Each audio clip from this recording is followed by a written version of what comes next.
आज हम पढ़ने जा रहे हैं नीहारिका परिकल्पना। नीहारिका परिकल्पना, नेबुलर हाइपोथेसिस।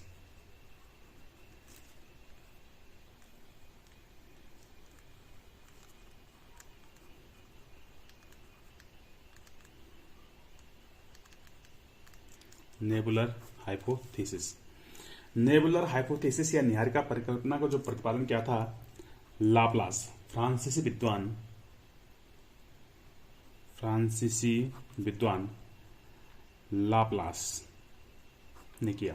नीहारिका परिकल्पना का प्रतिपादन जो है फ्रांसीसी विद्वान लाप्लास ने किया था।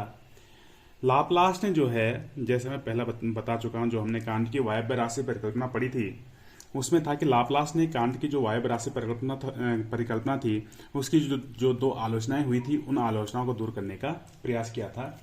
लाप्लास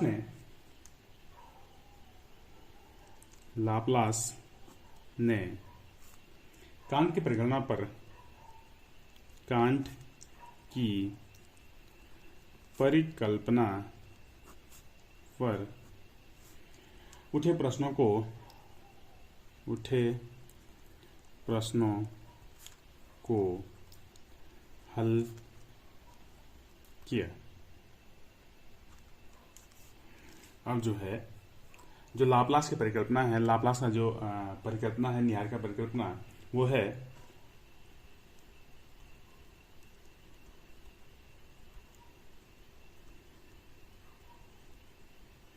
ये है देव निर्मित आद्य पदार्थ। देव निर्मित आद्य पदार्थ,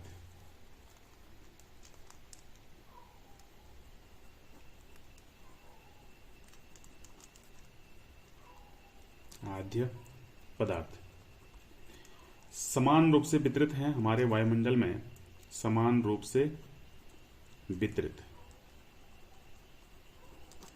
देव निर्मित आद्य पदार्थ जो हमारे वायुमंडल में, हमारे अंतरिक्ष में समान रूप से वितरित हैं। किसके अनुसार? लाप्लास के अनुसार वितरित थे। ये कैसे आद्य पदार्थ थे? ये आद्य पदार्थ कैसे थे? गर्म एवं गतिशील। गर्म एवं गतिशील, ये जो आद्य पदार्थ थे ये पहले से ही गर्म थे एवं गतिशील थे। जो कांट की जो वायव्य राशि परिकल्पना थी उसमें था ठंडा एवं गतिहीन, उनमें गति बाद में आई थी। लेकिन लाप्लास ने उनकी जो पहली आलोचना थी जड़त्व के नियम का उल्लंघन, उसको यहाँ पे उसका समाधान कर दिया है कि ये जो आद्य पदार्थ थे पहले से ही गतिशील थे। ये जो आद्य पदार्थ थे कैसे थे? पहले से ही जो है गतिशील थे।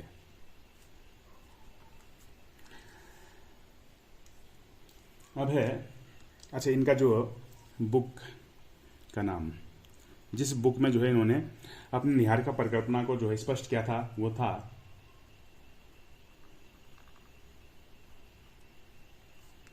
एक्सपोजिशन ऑफ वर्ड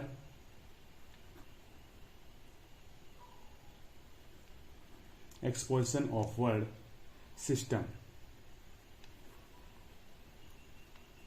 ये इनकी बुक का नाम था एक्सपोजिशन ऑफ वर्ड सिस्टम, जिसमें उन्होंने नीहारिका परिकल्पना को स्पष्ट किया था या उसके बारे में जानकारी दी थी। तो उन्होंने बोला था कि जो आद्य पदार्थ हैं, देव निर्मित जो आद्य पदार्थ हैं, समान रूप से वितरित हैं और गर्म हैं और गतिशील हैं। तो इसको देखते हैं, गर्म एवं गतिशील आद्य पदार्थ। गर्म एवं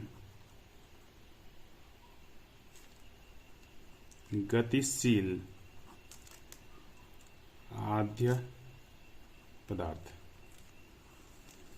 ठीक है, गर्म एवं गतिशील आद्य पदार्थ। गर्म, ये जो आद्य पदार्थ है पहले से ही गर्म थे और गतिशील थे। इनमें शीतलन हुआ, इनमें लगातार शीतलन हुआ। ये ठंडे होते गए क्योंकि गर्म तो पहले से ही हैं, तो ये शीतलन हुए, धीरे धीरे ये ठंडे हुए। तापमान में कमी से, तापमान में कमी के कारण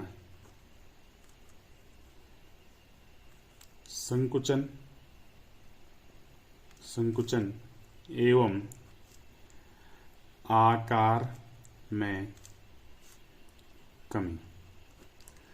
तापमान में कमी आती गई और जैसे जैसे तापमान में कमी आई, तापमान में कमी के कारण संकुचन आया। संकुचन आया तो इसके आकार में कमी होती गई, इसका आकार छोटा होता गया। जो आद्य पदार्थ थे या जो कण थे, आद्य पदार्थों के जो कण थे, इनके आकार में लगातार कमी होती गई। जैसे जैसे आकार में कमी हुई, जैसे जैसे आकार में कमी हुई, घूर्णन गति बढ़ती गई। घूर्णन गति बढ़ती गई।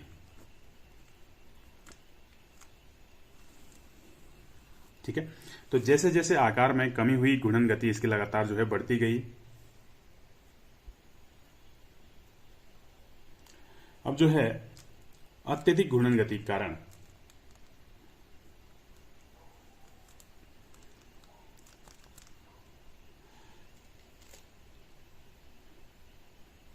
घूर्णन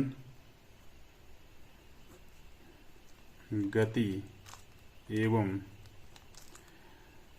अपकेंद्रीय बल बहुत अधिक हो गए। अपकेंद्रीय बल बहुत अधिक हो गए।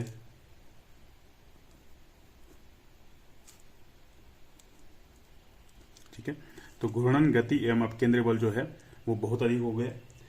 अत्यधिक अपकेंद्रीय बल के कारण अत्यधिक अपकेंद्रीय बल के कारण अत्यधिक अपकेंद्रीय बल के कारण निहारिका से एक छल्ला अलग हुआ। एक छल्ला अलग हुआ। अत्यधिक अपकेंद्रीय बल के कारण एक छल्ला अलग हुआ। इसी छल्ले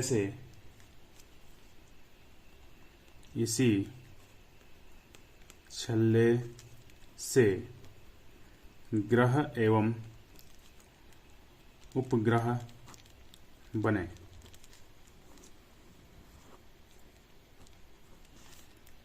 शेष भाग सूर्य बना। शेष भाग जो है रह गया, वो सूर्य बन गया। तो ये जो है इस प्रकार जो निहारिका परिकल्पना है, इसने जो है कांट की जो वायव्य राशि परिकल्पना थी उसके दो आलोचनाएं हुई। पहला जड़त्व के नियम का उल्लंघन और दूसरा संवेग संरक्षण सिद्धांत, कोणीय संवेग संरक्षण सिद्धांत का उल्लंघन। तो पहला था जड़त्व के नियम का उल्लंघन कि जब तक कोई बाह्य वस्तु, ये जो कांट की वायव्य राशि परिकल्पना थी उसमें था कि ठंडे एवं गतिहीन आदि पदार्थ थे, उनमें जो अचानक गुरुत्वाकर्षण बल लगा, कणों में गति आई। तो बोलता है जड़त्व का नियम कि किसी स्थिर वस्तु में तब तक गति उत्पन्न नहीं हो सकती जब तक उस पर कोई बाह्य बल ना लगे। अब क्योंकि इसमें जो है इसने बोला था कि पहले ठंडा था, गतिहीन था और बाद में उसमें गुरुत्वाकर्षण बल लगा और कणों में गति आई। तो यहाँ पे जो है अचानक जो है किसी वस्तु में गति उत्पन्न नहीं हो सकती जब तक उसमें कोई बाह्य बल ना लगे। एक तो यहाँ पे तो इसको जो है सीधे सीधे जो है लाप्लास ने सीधे सीधे उसको सॉल्व कर दिया। इन्होंने सीधे बोल दिया, लाप्लास ने सीधे बोल दिया कि गर्म एवं गतिशील आद्य पदार्थ, उन्होंने कहा कि ये पहले से ही गर्म थे ये आद्य पदार्थ और पहले से ही उनमें गति थी, ये गतिशील पहले से ही थे। दूसरा है, दूसरी जो आलोचना जो है कांट की, इमैनुअल कांट की जो है वायव्य राशि परिकल्पना की हुई थी कि ऊष्मन के आकार में वृद्धि हुई, यहां तक तो ठीक है, लेकिन आकार में वृद्धि के साथ साथ घूर्णन गति में वृद्धि हुई। यहां पे दे रखा है ऊष्मन से आकार में वृद्धि हुई और घूर्णन गति में वृद्धि हुई। तो जैसे जैसे आकार बढ़ता है घूर्णन गति बढ़ती नहीं बल्कि कम होती जाती है। कोणीय संवेग संरक्षण सिद्धांत कहता है कि जैसे जैसे किसी वस्तु का आकार बढ़ता है तो आकार बढ़ने के साथ साथ उसकी घूर्णन गति कम होती जाती है। तो यहाँ पे जो है इस समस्या को भी सॉल्व कर दिया किसने, लाप्लास ने। तो लाप्लास ने क्या कहा कि तापमान कमी कारण संकोचन हुआ, आकार छोटा होता गया, आकार छोटा हुआ तो घूर्णन गति बढ़ी। तो यहाँ पे कोणीय संरक्षण सिद्धांत कहता है कि आकार जैसे ही घटता है गुणन गति बढ़ जाती है। तो यहाँ पे आकार क्योंकि संकुचन के कारण आकार कम हुआ, तापमान कमी के कारण आकार कम हुआ, आकार कम हुआ तो आकार कमी के कारण गुणन गति बढ़ती गई। गुणन गति जब बढ़ेगी तो अब केंद्र बल अधिक लगेगा। तो इस प्रकार जो है केंद्र बल के कारण एक छल्ला अलग हुआ। इसी छल्ले से हमारे 9 ग्रह, हमारे जो 8 ग्रह वर्तमान में ग्रह और उपग्रह बने। इसका जो शेष भाग बच गया निहारिका का, वह शेष भाग सूर्य बन गया। Thank you.